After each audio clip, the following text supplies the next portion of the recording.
السلام علیکم، میں ہوں عدنان عادل۔ آپ دیکھ رہے ہیں میرا یوٹیوب چینل عدنان عادل جرنلسٹ۔ آج میری رپورٹ کا موضوع ہے پاکستان کے الیکشن کمیشن کا تحریک انصاف کے فنڈز کے بارے میں فیصلہ اور اس کا تنقیدی جائزہ۔ الیکشن کمیشن آف پاکستان نے منگل کو ممنوعہ فنڈنگ کیس کا فیصلہ سنایا اور کہا کہ پاکستان تحریک انصاف یعنی P T I per ممنوعہ funds لینا ثابت ہو گیا ہے، لیکن فورن فنڈنگ کا شور مچ رہا تھا وہ نہیں ہے، لہٰذا پارٹی کو اظہار وجوہ کا نوٹس جاری کیا جاتا ہے۔ پی ٹی آئی نے الیکشن کمیشن کے فیصلے کو عدالت میں چیلنج کرنے کا اعلان کیا۔ اس فیصلے کا لب لباب ایک آخری لائن میں ہے جس میں لکھا ہے، جواب دیں کیوں نہ آپ کے یہ فنڈز یعنی جو غیر قانونی ان کے مطابق ہیں یعنی 31 کروڑ روپے وہ ضبط کر لیے جائیں۔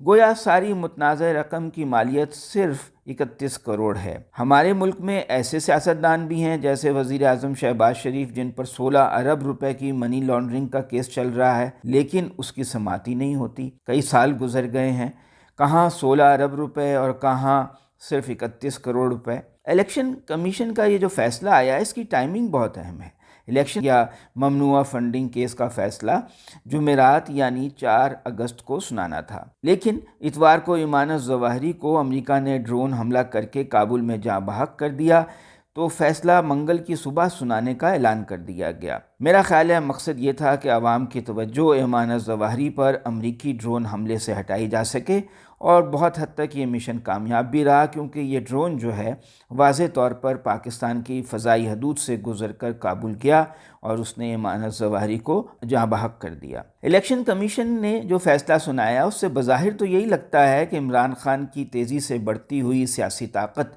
اور شہرت سے مخالف سیاسی پارٹیاں پریشان ہیں، ووٹ کی طاقت سے تو کچھ ان کا بگاڑ نہیں سکتی، اس لیے ممنوعہ فنڈنگ جیسے کیس کو سیاسی پروپیگنڈا کرنے کے لیے اور میڈیا میں بیانیہ بنانے کے لیے استعمال کر رہے ہیں۔ فیصلہ آتے ہی پی ڈی ایم قائدین نے لگاتار 8 علیحدہ پریس کانفرنسیں کیں تاکہ ٹی وی پر زیادہ سے زیادہ ٹائم حاصل کریں اور لوگوں کو عمران خان کے بارے میں بدظن کر سکیں۔ ان میں اکبر اسبابر، شاہد خاقان عباسی، خرم دستگیر، مصدق ملک، خورشید شاہ، قمر زمان قائرہ، شازیہ مریم، مرتضیٰ وہاب، اعظم نذیر تارڑ، رانا ثناء اللہ شامل تھے۔ آپ دیکھیے کہ ان کے پیپلز پارٹی کے لوگوں کے جو محلات ہیں دبئی میں اور جو اربوں روپے کے ان کی پراپرٹیز ہیں جن کی کوئی منی ٹریل نہیں ہے، اس پہ یہ بات نہیں ہے۔ جو پی ٹی آئی کو، پارٹی کو، عمران خان کو نہیں، پارٹی کو جو بیرون ملک سے فنڈز ملے ہیں، جو ایکسپیٹریٹ پاکستانیوں نے جمع کیے جو وہاں مقیم ہیں، اس کے اوپر یہ ایک عمران خان کو بدنام کرنے کی مہم چلانے کا انہیں بہانہ مل گیا ہے۔ تو ممنوعہ فنڈنگ کیس کا جو تحریری فیصلہ الیکشن کمیشن نے سنایا ہے وہ 68 صفحات پر مشتمل ہے۔ اس میں کہا گیا ہے کہ Bristol services, P T I, America, Canada funding اور 34 غیر ملکی شہریوں سے ملنے والی فنڈنگ ممنوع ہے، غیر قانونی ہے۔ اس کے علاوہ رومیٹا سیٹی سے ملنے والی فنڈنگ اور 351 غیر ملکی کمپنیوں سے ملنے والے فنڈز بھی غیر قانونی قرار دیے گئے ہیں۔ دلچسپ بات یہ ہے کہ جن فنڈز پر اعتراض کیا گیا ان میں سے کئی فنڈز ایسے ہیں جو $100 کی معمولی ڈونیشنز ہیں۔ فیصلے میں کہا گیا کہ chairman P T I Imran Khan نے 2008 سے 2013 تک فنڈنگ کے درست ہونے کے جو سرٹیفکیٹ جمع کرائے تھے وہ غلط تھے، غلط بیانی کی تھی۔ عمران خان کے سرٹیفکیٹ اسٹیٹ بینک کے ریکارڈ سے مطابقت نہیں رکھتے، یہ ان کا فیصلے میں لکھا گیا ہے۔ الیکشن کمیشن نے پی ٹی آئی کی فنڈنگ ضبط کرنے کے لیے نوٹس جاری کرنے کا حکم دیا اور کہا کہ الیکشن کمیشن قانون کے مطابق اقدامات کرے گا۔ الیکشن کمیشن نے فیصلے کی کاپی وفاقی حکومت کو بھی بھجوانے کی ہدایت کی۔ فیصلے میں کہا گیا کہ پی ٹی آئی نے اپنی قیادت کے زیر انتظام چلنے والے مجموعی طور پر 16 اکاؤنٹس چھپائے۔ اکاؤنٹ ظاہر نہ کرنا پی ٹی آئی کی جانب سے آئین کے آرٹیکل 17(3) کی خلاف ورزی ہے۔ ممنوعہ فنڈنگ کا معاملہ پولیٹیکل پارٹیز آرڈر 2002 کی شق 6(3) کے زمرے میں آتا ہے۔ فیصلے میں کہا گیا کہ دستیاب ریکارڈ اور شواہد کی بنیاد پر ممنوعہ فنڈنگ ثابت ہوتی ہے اور کیوں نہ اس فنڈنگ کو ضبط کر لیا جائے۔ الیکشن کمیشن کی جانب سے وفاقی حکومت کو یہ کہنا کہ وہ آئین کی شق 17(3) کی خلاف ورزی پر عمران خان کے خلاف کارروائی کرے، مطلب یہ ہے کہ پارٹی پر پابندی لگائے۔ فی الحال تو یہ ممکن نہیں، کیونکہ وفاقی حکومت یہ معاملہ سپریم کورٹ میں بھیجے گی اور سپریم کورٹ کی توثیق کے بغیر سیاسی پارٹی پر پابندی نہیں لگائی جا سکتی۔ عمران خان کی پارٹی کے فنڈنگ کے بارے میں الیکشن کمیشن کی تحقیقات کا آغاز 2014 میں ہوا تھا، جب پی ٹی آئی کے ایک بانی رکن اکبر ایس بابر نے اس حوالے سے شکایات درج کرائی تھیں۔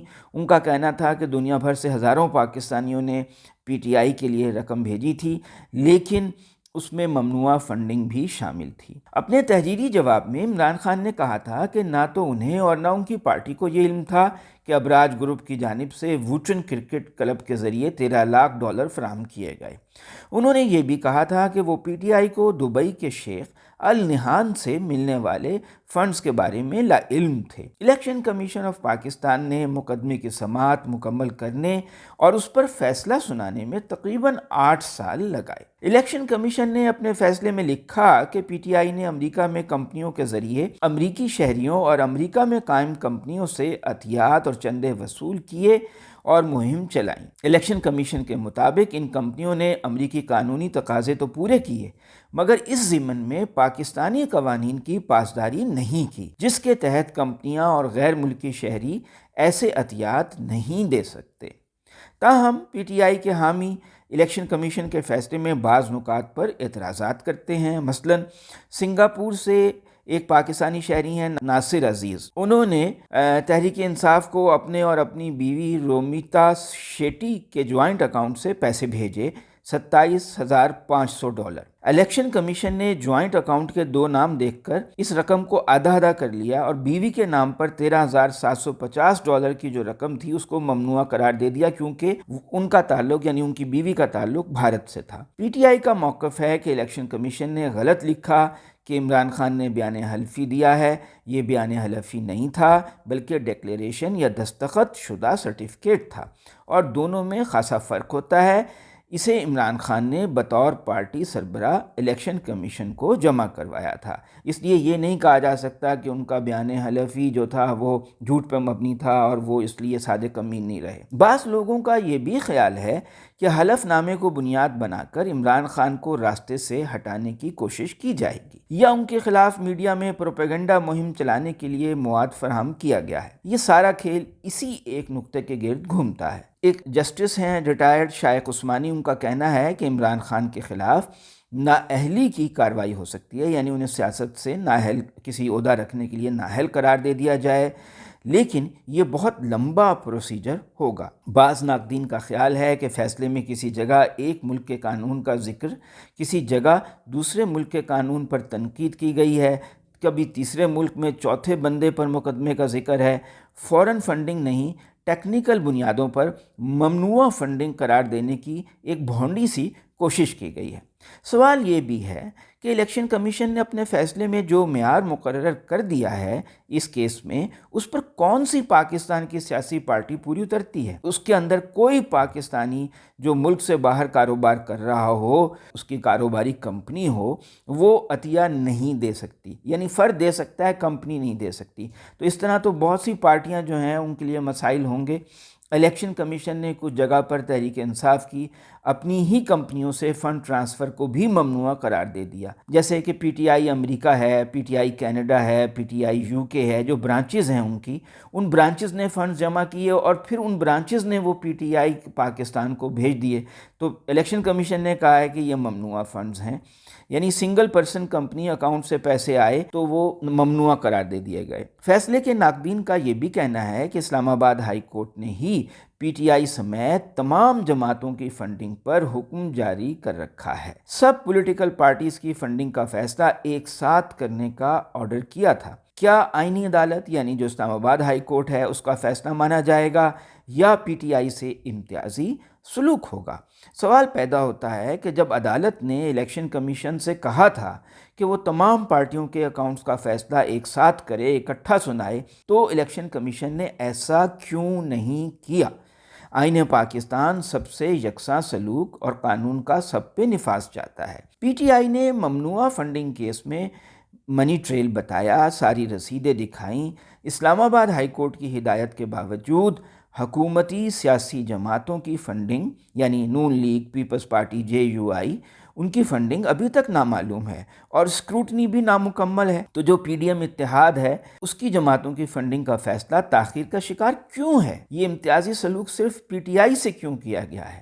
صرف اس لیے کہ اس کو بدنام کیا جائے، اور چونکہ عوام میں یہ لوگ ان پاپولر ہو گئے ہیں اور عمران خان بہت مقبول ہیں، تو ان کے خلاف پروپیگنڈے کے لیے ان کو کوئی چیز چاہیے تھی اور وہ اس فیصلے کے ذریعے ان کو فراہم ہو گئی ہے۔ اب تحریک انصاف کے کیس کا فیصلہ آ گیا ہے تو نون لیگ، پیپلز پارٹی اور فضل الرحمان کی JUI کی فنڈنگ کیسز کی جلد سماعت ہونی چاہیے اور فیصلے آنے چاہیے۔ تب عوام کو فوراً فنڈنگ کی سمجھ آئے گی کہ کیسے لیبیا سے، امریکہ سے اور اسامہ بن لادن سے پیسے لیے گئے اور ان کو پاکستان کی سیاست میں استعمال کیا گیا۔ بے نظیر بھٹو نے نواز شریف پر الزام لگایا تھا، وہ ان کا جو ویڈیو کلپ ہے وہ وائرل ہے، تمام YouTube پہ اور ادھر ادھر موجود ہے۔ انہوں نے کہا کہ اسامہ بن لادن سے نواز شریف نے فنڈ لیے تھے۔ شیخ رشید نے ٹیلی ویژن پر منگل کے روز کھل کر کہا، میں حلفاً کہتا ہوں کہ نواز شریف نے اسامہ بن لادن سے فنڈز لیے۔ یہ شیخ رشید کا بیان جو ہے وہ ٹی وی پر چلا۔ PTI کے شہباز گل کا کہنا ہے کہ نون لیگ کے لیڈر شاہد خاقان عباسی نے وفاقی وزیر ہوتے ہوئے بھارتی کمپنی سے لاکھوں ڈالر وصول کیے۔ انہوں نے ان مبینہ ٹرانزیکشنز کا ریکارڈ بھی پیش کیا۔ یہ بھی حقیقت ہے کہ امریکی اخبار وال اسٹریٹ جرنل نے انکشاف کیا ہے کہ ابراج گروپ نے کے الیکٹرک بکوانے میں مدد کرنے کے لیے $20 ملین یعنی $2 کروڑ نواز شریف کو ادا کیے تھے۔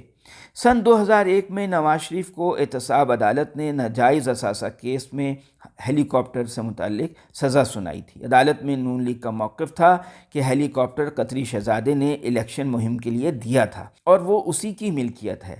اس بارے میں تحریری فیصلہ اور نون لیگ کا موقف لاہور ہائی کورٹ میں موجود ہے۔ اس بات پر بھی غور کرنے کی ضرورت ہے کہ بینکنگ چینل سے پیسے ملک میں لانا اللیگل قرار دیا گیا ہے، ممنوعہ قرار دیا گیا ہے، جبکہ TTs کے ذریعے اور ایان علی ماڈل کے ذریعے پیسے باہر بھجوانا اس کو کچھ نہیں کہا جاتا، وہ جائز سمجھا جاتا ہے۔